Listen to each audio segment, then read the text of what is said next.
What's going on with the American economy? Foreclosures are everywhere, unemployment is skyrocketing, and it looks like this may only be the beginning.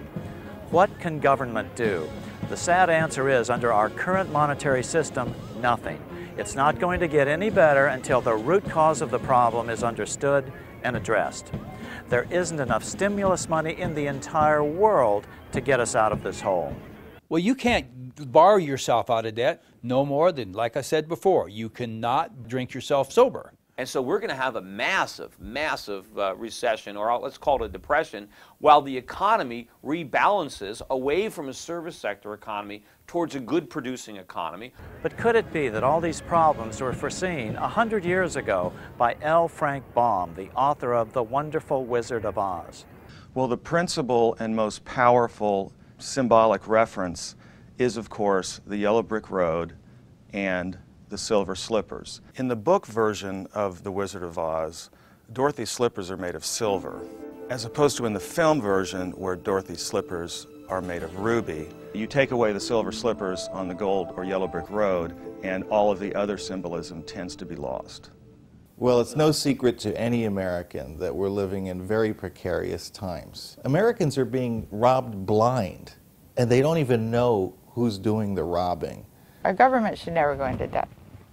It doesn't need to go into debt. A government can issue the money it needs. Nobody in the government, in either party, is looking at solving the debt problem. Then the answer is it's going to go into a depression as far as the eye can see. We can't get from where we are to where we need to be without a severe depression. The government's mentality in general seems to be, we'll do what we have to do and we'll worry about paying for it later.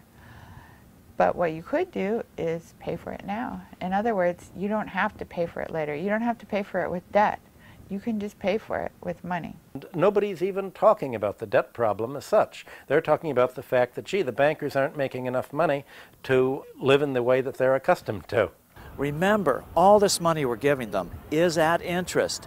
Money we are borrowing to give to the banks. Then these very same banks have the audacity to loan this money back to us at more interest. In 2009, the interest we paid on the national debt in 1 year was more than we spent totally on the Iraq War. This system has got to go. Why haven't we heard this before? Because most of the media and Congress are beholden to the big banks for loans. Yes, Congress still appropriates money, but where do they get it? Again, what they can't raise from taxes, they borrow from banks. In 2009, Congress will spend over $4 trillion, but they will have to borrow half of it. The worst part is, we aren't just giving the money away, we're borrowing it to give it away. I think we need to reconsider and rethink, perhaps, the very foundations of our economic and monetary system. You want a new cause to embrace? You want to do something good for humanity? How about one simple reform that will fix most of the bad things in this world, like hunger, poverty, disease, and misery? This is the ultimate civil rights struggle, humankind's escape from serfdom. The solution is the secret that's been hidden from us for over 100 years, ever since the time when author L. Frank Baum wrote The Wonderful Wizard of Oz. All we need in the face of this oncoming first depression of the 21st century is a little education. We can make this the new civil rights movement, the new human rights movement.